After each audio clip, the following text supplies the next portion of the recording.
오늘 우리는 이 강림절 첫째 주일을 맞이하면서 저는 오늘 말씀을 신앙은 하나님과의 영적 소통이다라는 제목으로 말씀을 드리려고 합니다. 구원받은 성도로서 영적인 소통이 없는 삶은 온전한 신앙이라고 말할 수가 없습니다. 이 신실한 신앙을 겸비한 성도들의 공통점이 있는데 그 공통점이 뭐냐면 하나님과의 끊임없는 영적인 소통이 이루어진다는 점입니다. 그래서 오늘 저는 이 말씀을 통해서 하나님과의 영적 소통이 무엇이고 또 영적 소통이 왜 우리에게 그만큼 중요한가에 대해서 말씀을 전하려고 합니다. 먼저 여러분, 하나님과 영적 소통이란 뭐냐면 하나님의 뜻을 잘 알고 깨닫는 삶입니다. 우리가 구원받은 성도로서 하나님과의 영적 소통을 잘 하기 위해서는요, 먼저 하나님의 뜻을 잘 알고 깨달아야 합니다. 왜냐하면 하나님의 뜻을 잘 알아야 내가 하나님과의 영적 소통을 잘 할 수 있기 때문입니다.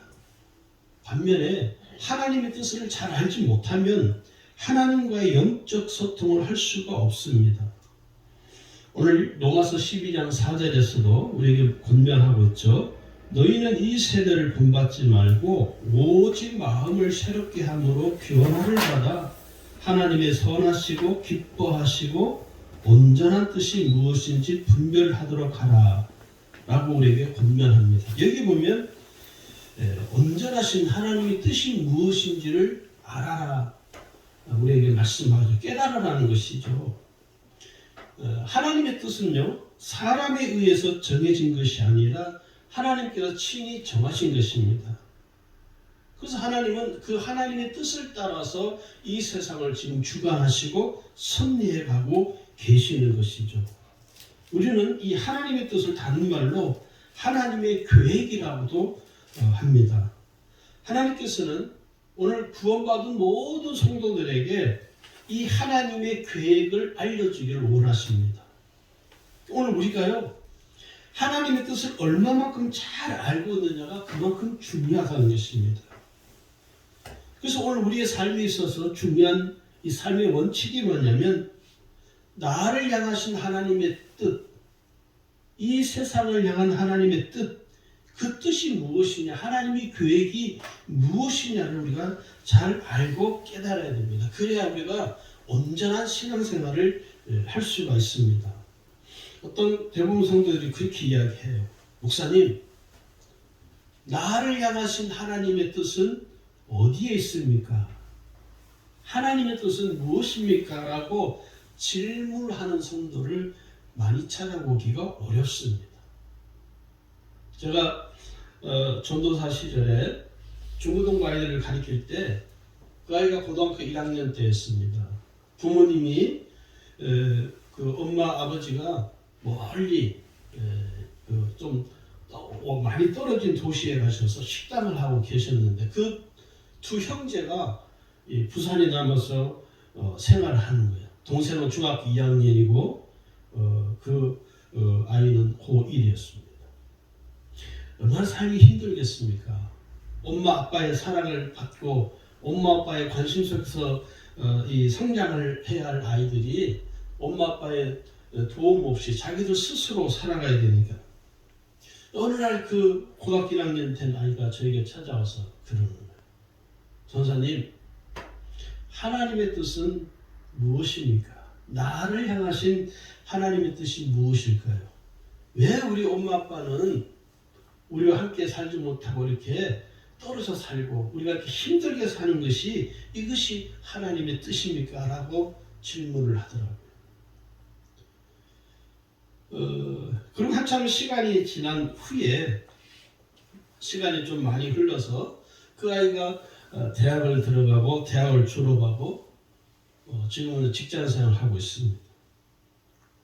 그 엄마 되시는 권사님이 제가 여기 이제 울산에 온 줄 아시고는 다시 그 자녀들과 함께 같이 생활하시면서 이제 집에 오셔서 부모님과 함께 살게 됐습니다. 그 권사님이 전화 오셔가 저한테 그러고 목사님 정말 감사하다고 왜 그러냐 했더니 우리 아들이 목사님께서 잘 이렇게 도와주시고 기도해 주시고 돌봐주셔서 잘 성장을 한 것 같다고. 제가 그런 얘기 했습니다. 내가 해준 건 없고 그 아이가 하나님의 뜻을 잘 깨닫고 그 하나님의 뜻을 살았기 때문에 오늘날 그런 은혜가 있어진 것이 아니겠냐고 그렇게 제가 말씀을 드린 적이 있습니다. 오늘 우리는요, 하나님의 뜻이 나를 향하신 하나님의 뜻은 무엇일까에 대해서 우리가 좀 관심을 갖고 우리의 삶의 초점이 거기에 맞춰져야 한다 하는 것입니다. 하나님께서는요, 모든 성도들이 하나님의 뜻을 온전히 알고 깨달아서 그 하나님의 뜻을 따라 살아가기를 원하십니다.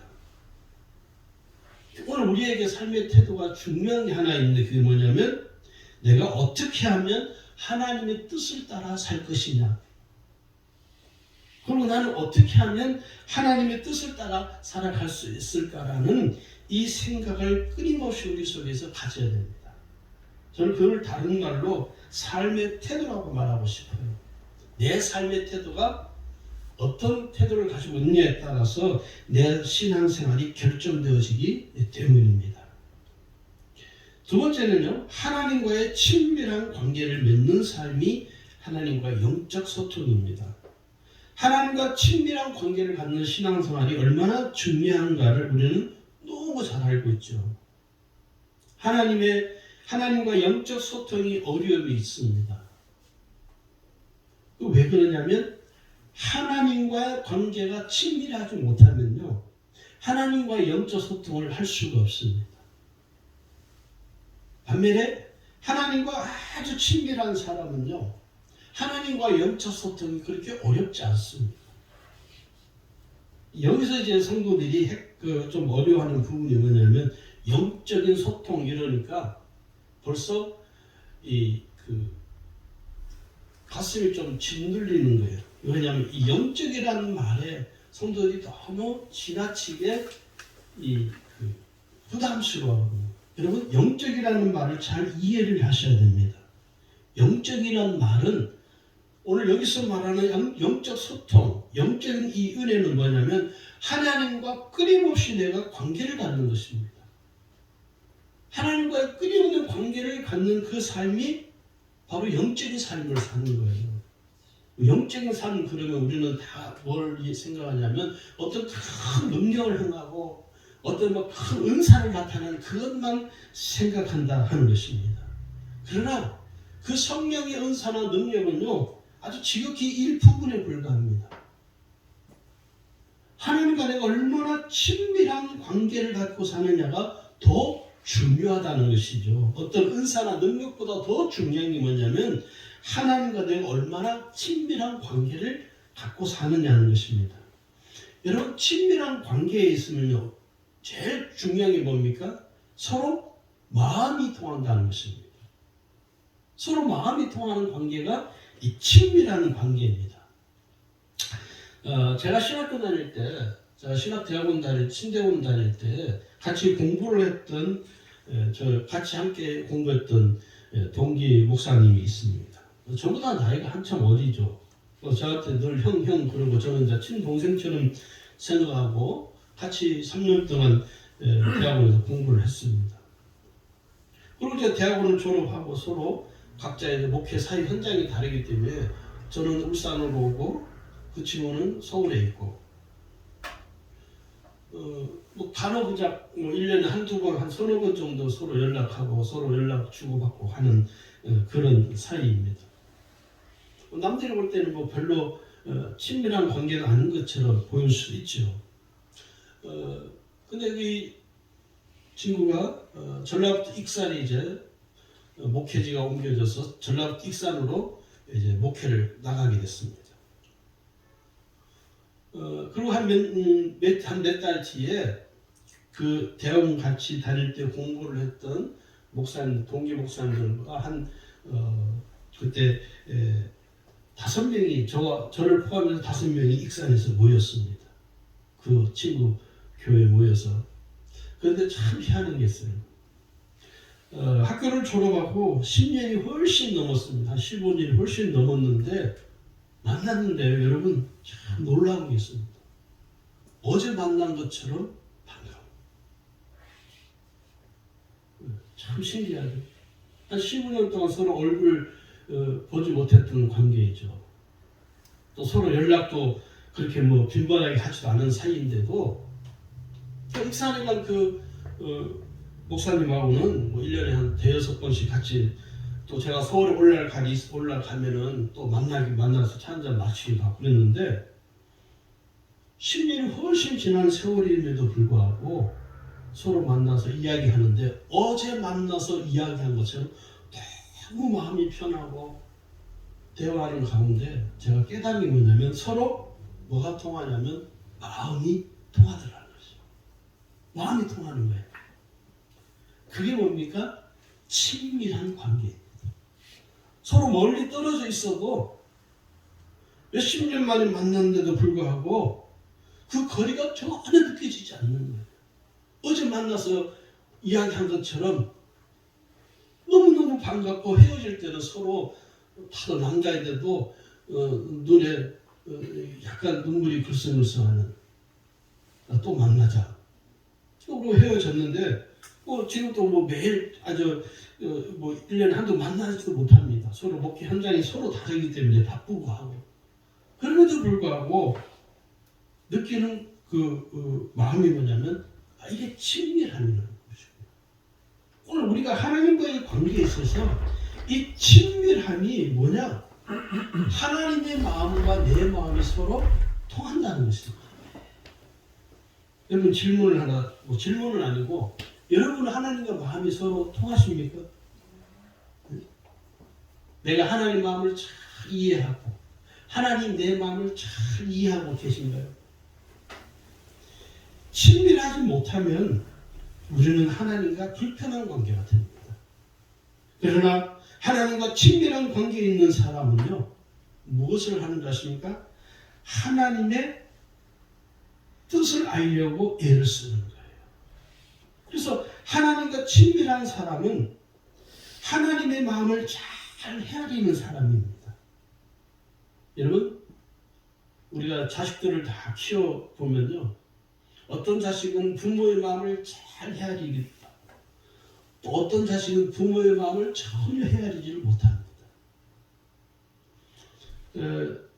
지금 저희는 이제 우리 성도님들이 기도해주고 계시는 것처럼 저희 사모가 병원에 입원해서 재활 치료를 받고 있는데 제가 이렇게 주중에는 제가 병원에 가서 저희 사모를 돌보고 주말에는 저희 딸이 가서 돌보잖아요. 근데 저희 딸이 큰애라 그런지 어쩐지 몰라도 제 마음을 잘 헤아리려고 애를 쓰는 거예요. 그걸 볼 때마다 마음이 참 아프죠. 본인도 직장 생활 하는데 얼마나 힘든지 아십니까? 근데 그거 일하고 와서 일주일 내내 일하고 와서 자기 엄마 가서 또 돌보고 하는 게 그게 보통 쉬운 일이 아니에요. 딸이니까 그렇게 하지 절대 쉽지 않습니다. 제가 그걸 보면서 우리 딸이 참 많이 컸구나. 왜? 아빠의 마음을 잘 헤아리려고 애를 쓰는 거예요. 그게 뭡니까? 서로 친밀한 관계입니다. 부모 자식 간에도요, 친밀하지 못하면 어떻게 됩니까? 서로 불편한 관계가 되는 거예요. 오늘 하나님과 우리 사이에도 마찬가지입니다. 하나님과 친밀한 관계에 있는 사람은요, 하나님의 마음을 잘 헤아리려고 애를 쓰는 사람이에요. 하나님의 마음을 잘 헤아리려면 뭐가 필요합니까? 하나님의 뜻이 무엇이냐를 내가 알려고 애를 쓰는 게 우리에게 참 중요하다는 것입니다. 하나님과 친밀한 관계를 좀 우리가 성경이 말씀하는 몇 가지 예를 좀 제가 드리려고 그럽니다. 하나님은 창조주이시고 우리는 피조물이죠. 하나님은 나를 만드셨잖아요. 나는 하나님으로부터 지음을 받았잖아요. 거기 보면 여러분 창세기 2장 7절을 보시면요, 여호와 하나님이 땅의 흙으로 사람을 지으시고 이렇게 기억이 됐죠. 거기 보면요, 이어서 말씀이 뭐냐면 생기를 그 코에 불어 넣으시니 사람이 생명이 되니라. 이 생명이라는 말은 사는 영이죠. 누구에 의해서? 하나님에 의해서 사는 영이라는 말입니다. 그러니까 우리가요 하나님에 의해서 살아가는 사람들이에요. 왜? 하나님이 나를 창조하셨기 때문에. 그러니까 하나님과 나와의 관계, 창조주와 피조물의 관계는요 얼마만큼 친밀하느냐. 하나님이 나의 모든 것을 아시는 관계입니다. 하나님이 오늘 저와 여러분의 모든 것을 아셔요.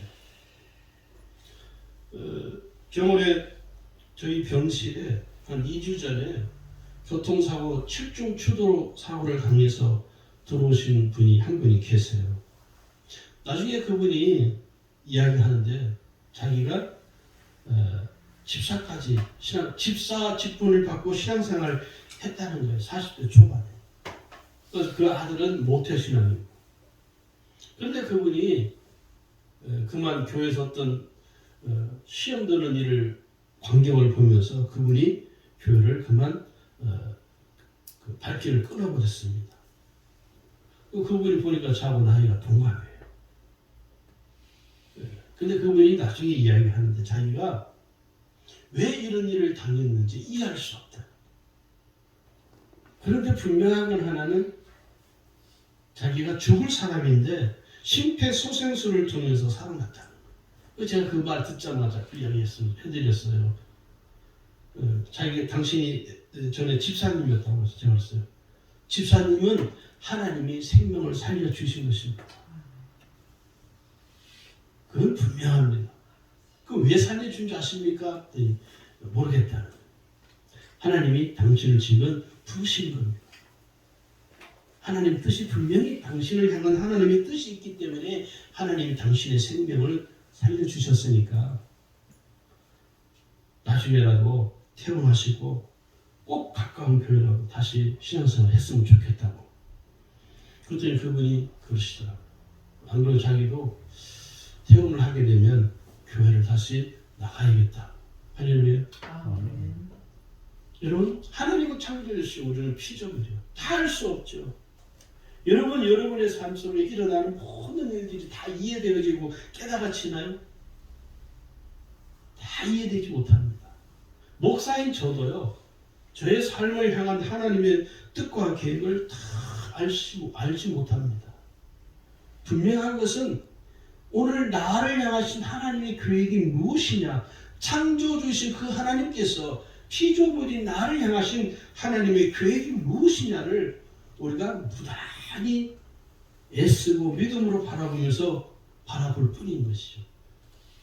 자, 그 다음에 두 번째, 하나님은 어떤 분이냐면 구원자이시고 나는 구원받을 자입니다. 디모데전서 2장 4절을 보면요, 하나님은 모든 사람이 구원을 받으며 진리라는 데 이르기를 원하신다라고 성경은 기록합니다. 죄인이었던 나를 하나님께서 구원해 주신 것이죠.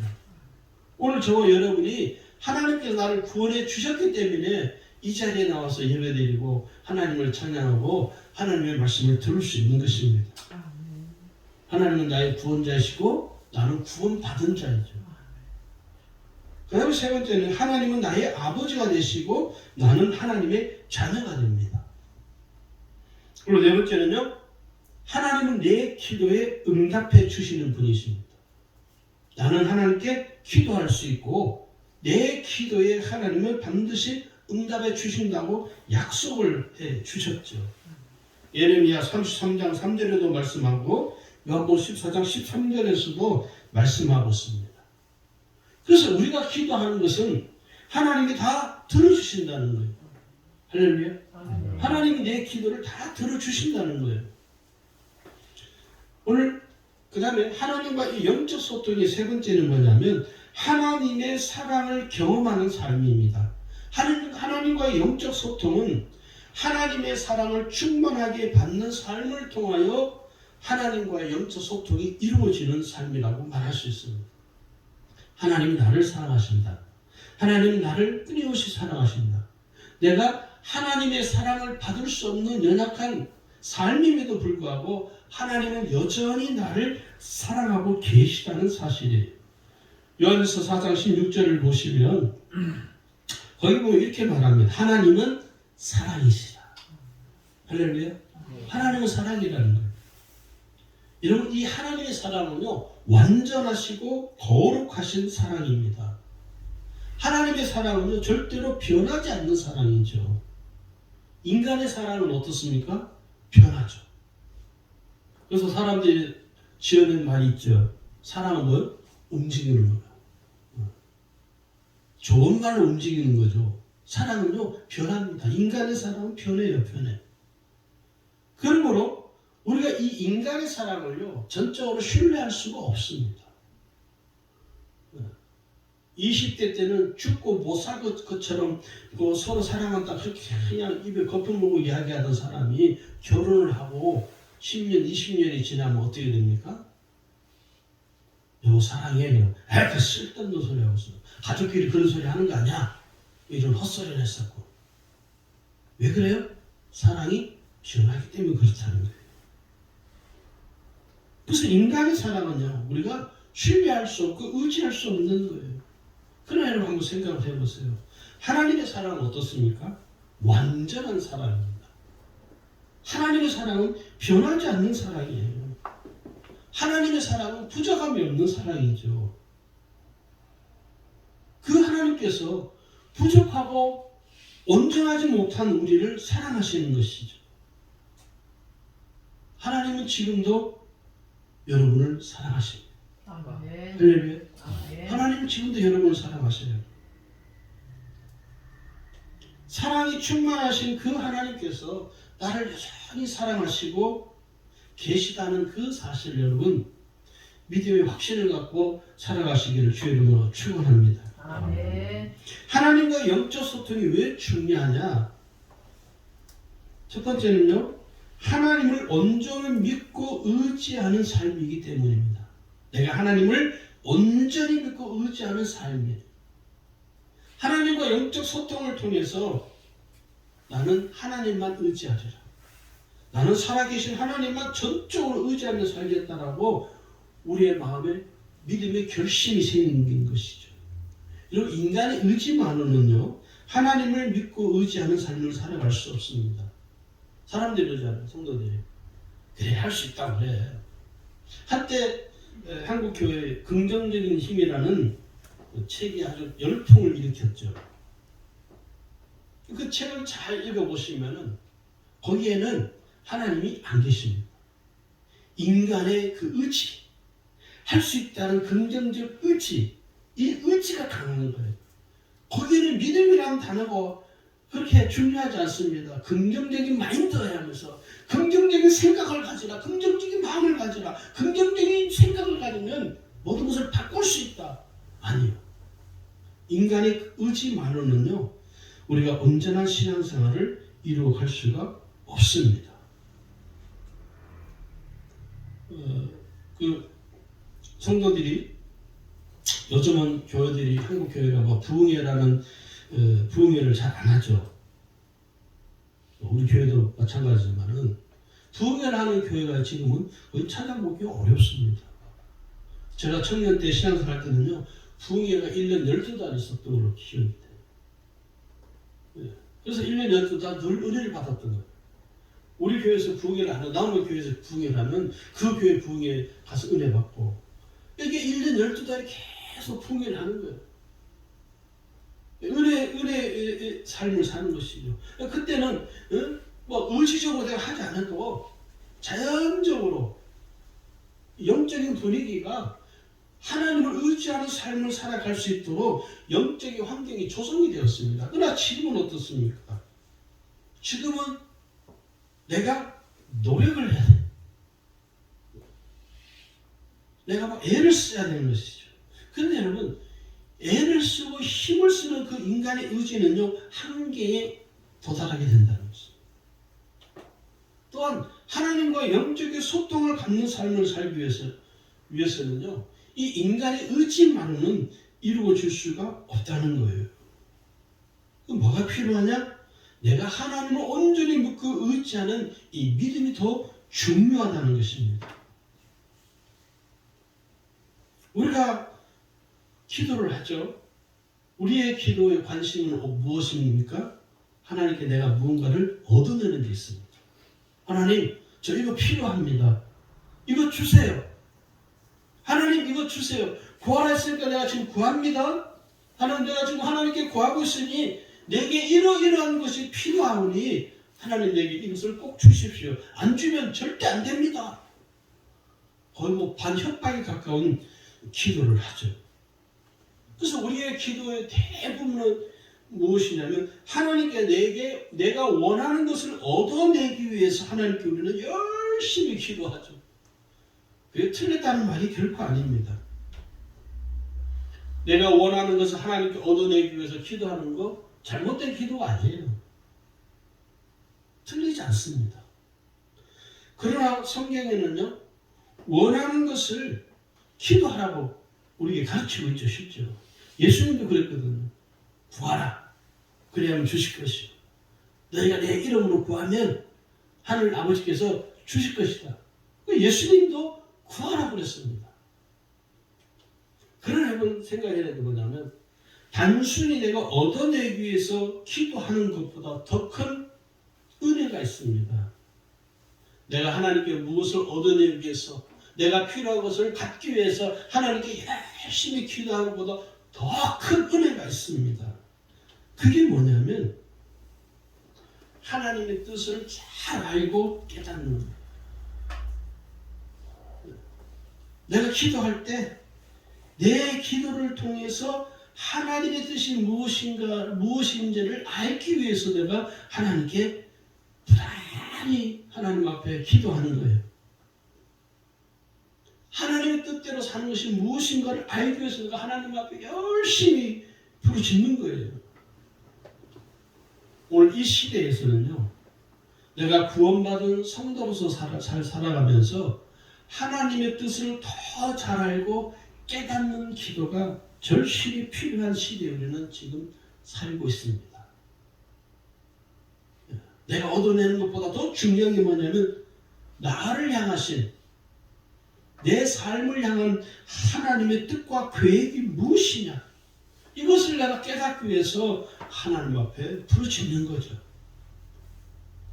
점점 혼돈스러워지는 이 시대를 향한 하나님의 뜻이 무엇인지, 점점 갈 바를 알지 못하여 헤매는 이 민족을 향한 하나님의 뜻이 무엇인지, 타락한 이 세상 속에서 거룩함을 잃어버린 한국 교회를 향한 하나님의 뜻이 무엇인지, 하나님과 점점 멀어져 가면서 세상 속으로 빠져버린 나를 향한 하나님의 뜻이 무엇인지, 이 하나님의 뜻이 무엇인지를 알지 못하면 오늘날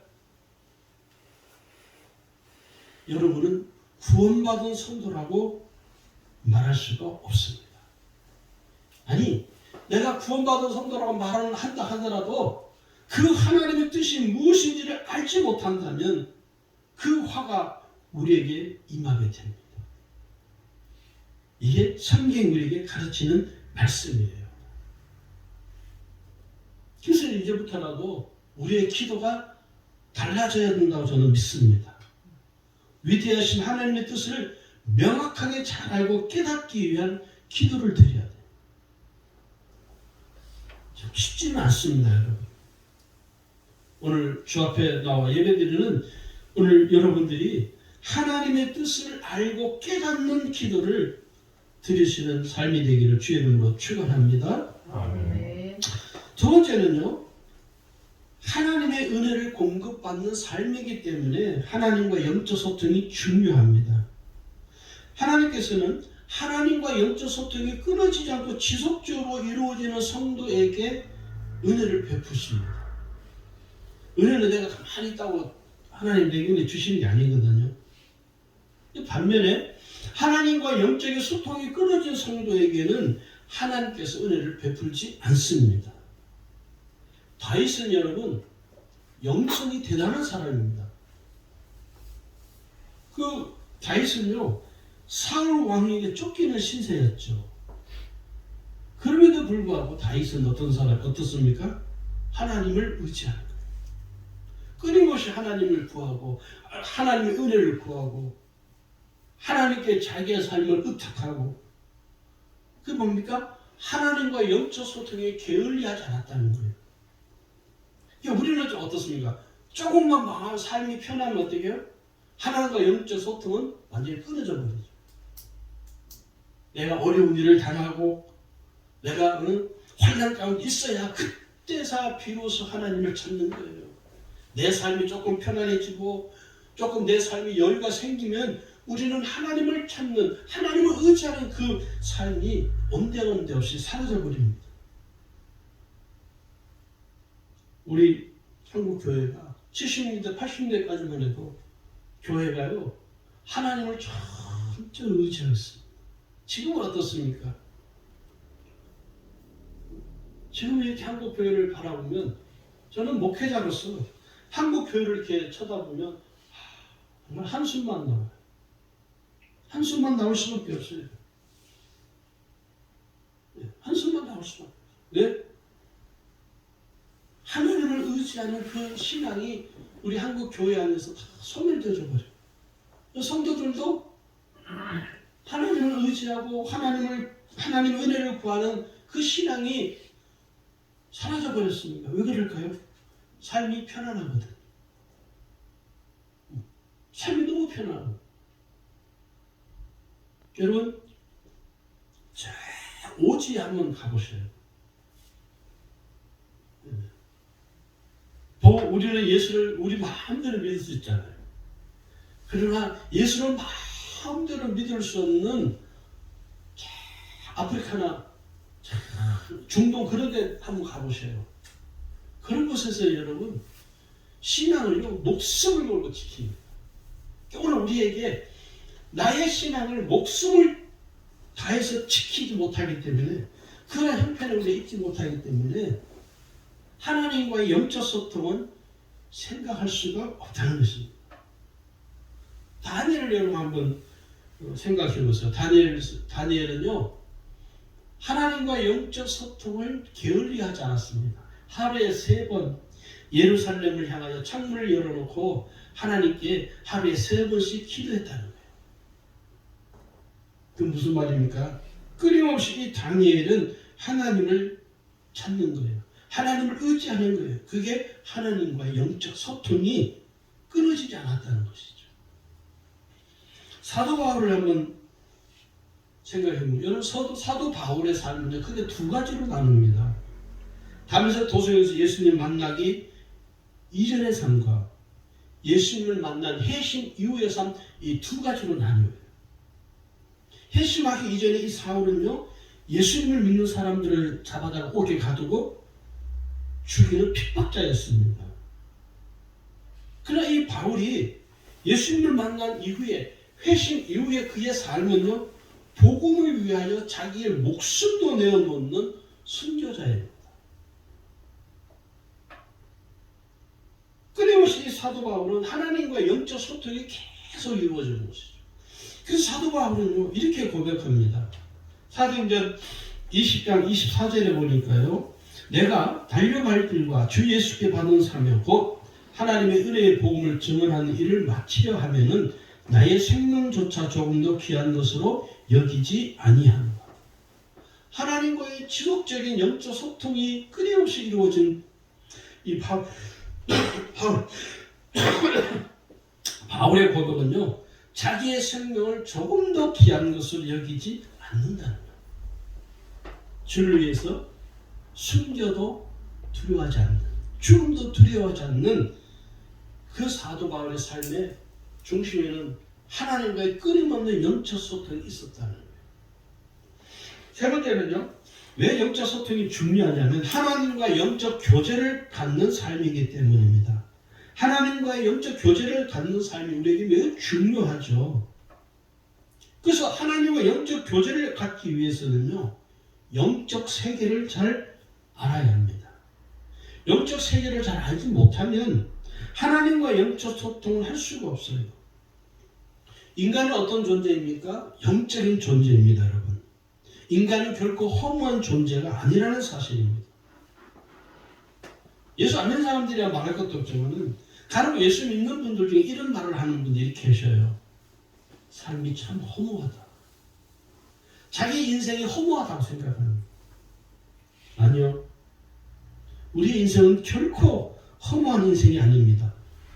우리는 영적인 존재예요. 할렐루야. 내가 허무하다고 생각하는 순간 내 인생이 허무하고 내 인생이 자기의 인생에 대해서 미련하다고 생각하고 자기 인생에 대해 후회하는 것처럼 어리석은 삶은 없다는 겁니다. 내가 결코 허무하지 아니한 영적인 존재라는 사실을 깨달으셔야 됩니다. 모세가 하나님께 묻죠. 하나님, 당신은 누구라고 내 백성들에게 이야기할까요? 그때 하나님이 이 모세에게 말씀을 합니다. 하나님이 모세에게 이르되 나는 스스로 있는 자니라. 자존자라는 것. 하나님은 스스로 계신 분이시죠. 스스로 계신 그 하나님께서 모세에게 내 백성들에게서 말하라. 나는 스스로 있는 자라. 하나님은 스스로 계시는 자존자이십니다. 인간은 자존하는 자가 아니에요. 인간은 스스로 있을 수 없습니다. 인간이 인간으로서의 삶을 살아갈 수 있는 유일한 그 근거가 뭐냐? 하나님의 은혜 안에 있을 때에만 우리는 비로소 인간으로서의 삶을 지속할 수가 있습니다. 여러분이 인간으로서 온전한 삶을 살아갈 수 있는 그 근거가 뭐냐? 하나님의 은혜 안에 있을 때만이 가능하다는 거예요. 그 말은 인간은 하나님의 은혜가 없이는 살아갈 수 없는 존재라는 것입니다. 할렐루야. 하나님은 여러분에게 은혜를 주시잖아요. 오늘 내가 살아갈 수 있는 유일한 그 근거가 뭐냐? 하나님의 은혜입니다. 여러분, 물고기는 물속을 떠나면 죽습니다. 흙 속에 뿌리 내린 나무가 그 흙에서 뿌리가 뽑혀버리면 그 나무는 죽습니다. 마찬가지로 인간은 하나님의 은혜 안에 머물러 있을 때만 인간으로서의 삶을 살아갈 수 있습니다. 왜요? 그것이 곧 인간은 영적인 존재라는 사실입니다. 오늘 저와 여러분이 끊임없이 하나님과의 영적 소통을 끊어지지 아니하고 계속 지속적으로 이어갈 수 있기를 주의 이름으로 축원합니다.